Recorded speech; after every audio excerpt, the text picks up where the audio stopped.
Hit TV YouTube channels లో మీ వ్యాపార ప్రకటనలకు మరియు ప్రమోషనల్ ఇంటర్వ్యూస్ కోసం వెంటనే సంప్రదించండి. అందరికీ నమస్కారం అండి. కొన్ని చోట్ల అస్తవ్యస్తంగా కట్టారు, కొన్ని చోట్ల సరైన వసతులు లేవు. భవన నిర్మాణాలు జరిగేటప్పుడు ముందుగా మనం చేయాల్సింది ఏంటంటే, ఇక్కడ సుమారు 3792 మంది లబ్ధిదారుల్ని ఇక్కడ గుర్తించి ఇళ్ల స్థలం ఇస్తామని చెప్పారు. అందులో ఇప్పటివరకు కేటాయించింది 1800 మందికే.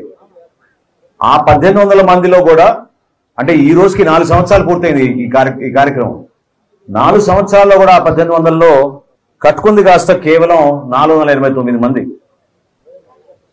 ఆ 489 కూడా చూపిస్తున్నారు, కానీ నివసించడానికి మాత్రం పూర్తి స్థాయిలో అక్కడ న్యాయం జరగలేదు. హౌసింగ్ మన రెడ్ క్రాస్ పక్కన, బ్లడ్ బ్యాంక్ పక్కన ఉన్న ఆఫీస్కి 10 సార్లు కన్నా ఎక్కువ మంది ఎంతమంది తిరిగారు ఒకసారి చేతులు ఎత్తండి. 150 సార్లు మీరు తిరిగారు. ఎవరికైతే ఇళ్ల స్థలం ఇచ్చామని చెప్పారో వాళ్ళు కనీసం ఇళ్ల స్థలం ఎక్కడుందో కూడా చూపించలేదో వాళ్ళ చేతులు ఎత్తండి. ఓ మై గాడ్, ఇది మరీ అన్యాయం ఉంది. ఇంతమంది ఏమంటే అక్కడ 50,000 రూపాయలు రుణాలు తీసుకున్నారు, దానికి కాంట్రాక్టర్ సహకరించలేదు. దయచేసి వాళ్ళ చేతులు లేపండి. సో ఇంతమంది వెంట కూడా ఉన్నారు, నాకు కనపడుతున్నారు. ఖచ్చితంగా దానిపైన యాక్షన్ తీసుకోవాలి. ఇంతకుముందే ఒకరిద్దరు మహిళలు పాపం వాళ్ళ ఆవేదన వ్యక్తపరిచినప్పుడు ఇక్కడ ఒక 5 కాంట్రాక్టర్లకి ముఠాలాగా తయారు చేసి ఇక్కడ వాళ్ళకి పనులు చెప్పారు. చాలా మోసం జరిగింది ఇక్కడ, అవునా కదా? కాంట్రాక్టర్లు మోసం చేశారు లేదా మీరు చెప్పండి.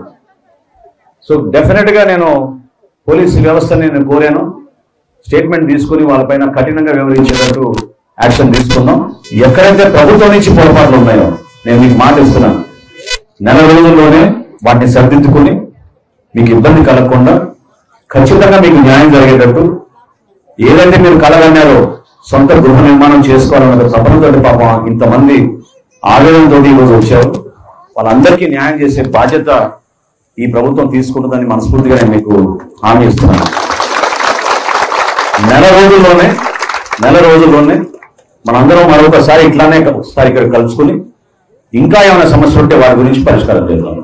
సో ఇంకొక ఆసక్తికరమైన విషయం కూడా మీకు తెలియాలి. ఎందుకంటే మీరు అనుకోవచ్చు ప్రభుత్వంలో సరిగ్గా పనిచేయలేదు అధికార యంత్రాంగం అనుకోవచ్చు, మీరు బాధపడవచ్చు. కానీ వీళ్ళు హడావిడిగా వాళ్ళు దోచుకోవడానికి చేసిన కార్యక్రమం తప్ప పేదవాళ్ళ కోసం చేసిన కార్యక్రమం కాదు. 399 కోట్ల రూపాయలతోటి ఈ భూములు కొన్నారు. 399 కోట్ల రూపాయలతోటి ఈ భూములు కొన్నారు. అది నిజమేనా? వాస్తవమా? రేట్ అట్లా ఉందా ఇక్కడ చెప్పండి. ఎందుకంటే మున్సిపాలిటీ నుంచి మనం రోడ్లు వేయడానికి సిద్ధమైన లేఅవుట్లోనేమో గ్రామీణ ప్రాంతాల నుంచి వచ్చిన లబ్ధిదారులు ఉన్నారు, వేరే గ్రామాల నుంచి వచ్చిన వాళ్ళు ఉన్నారు. పెదరావుడికి సంబంధించిన గ్రామస్తులు మాత్రం తీసుకెళ్లి ఎక్కడో పాడేశారు, వాళ్ళకి మాత్రం న్యాయం జరగలేదు. ఎవరైతే భూములు ఇవ్వడానికి ముందుకు వచ్చారో రైతులు 90 లక్షలు, కోటి రూపాయలు పెట్టి భూములు కొన్నారు వాళ్ళ దగ్గర. ఇది ఖచ్చితంగా సమగ్రమైన విచారణ జరగాలి. నేను తహసీల్దార్ గారు చెప్పాను, దీనిపైన ఎంక్వైరీ వేస్తాం. ఎవరైతే ఆ విధంగా వ్యవహరించారో వాళ్ళపైన యాక్షన్ ఖచ్చితంగా తీసుకుంటుంది ప్రభుత్వం అని చాలా స్పష్టంగా చెప్తున్నాను. కాలువల విషయంలో దయచేసి తెనాలి పట్టణంలో మీ అందరూ చూశారు, ఎందుకంటే ఎక్కువ మంది తెనాలి పట్టణంలో నివసించిన వాళ్ళు. ముందు నుంచే మనం జాగ్రత్త పడపోతే రేపటి రోజున మన కార్యక్రమాలు చేసుకోలేము. మీరు మున్సిపాలిటీ వాళ్ళు రావడం లేదు, కాలువలు తీయడం లేదు, చెత్త సేకరించడం లేదంటే మన అందరం కూడా పౌరులుగా మన బాధ్యతగా మనం భావించుకోవాలి. 30 అడుగుల రోడ్డు మనం విస్తీర్ణ వదిలినప్పుడు దయచేసి మీరు కట్టుకునే ఇంటి దగ్గరే మీరు ఇంకుడు గుంతలు తవ్వుకోవాలి. జాగ్రత్తగా మీరు డ్రైనేజ్ వ్యవస్థను ఏర్పాటు చేసుకోవాలి. రాబోయే రోజుల్లో నేను మీకు మాట ఇస్తున్నాను, ఖచ్చితంగా ఇది ఒక ఆదర్శవంత కాలనీగా మనం మార్చుతాం. చాలా బాగా చేద్దాం. కొంచెం సమయం ఇవ్వండి, నిధులు తీసుకొస్తాను, రోడ్లు వేద్దాం, మీకు కాలువలు కట్టిద్దాం. అదేవిధంగా పాపం చాలా మంది పేదవాళ్ళు ఈరోజు కట్టుకోలేని పరిస్థితిలో ఉన్నారు.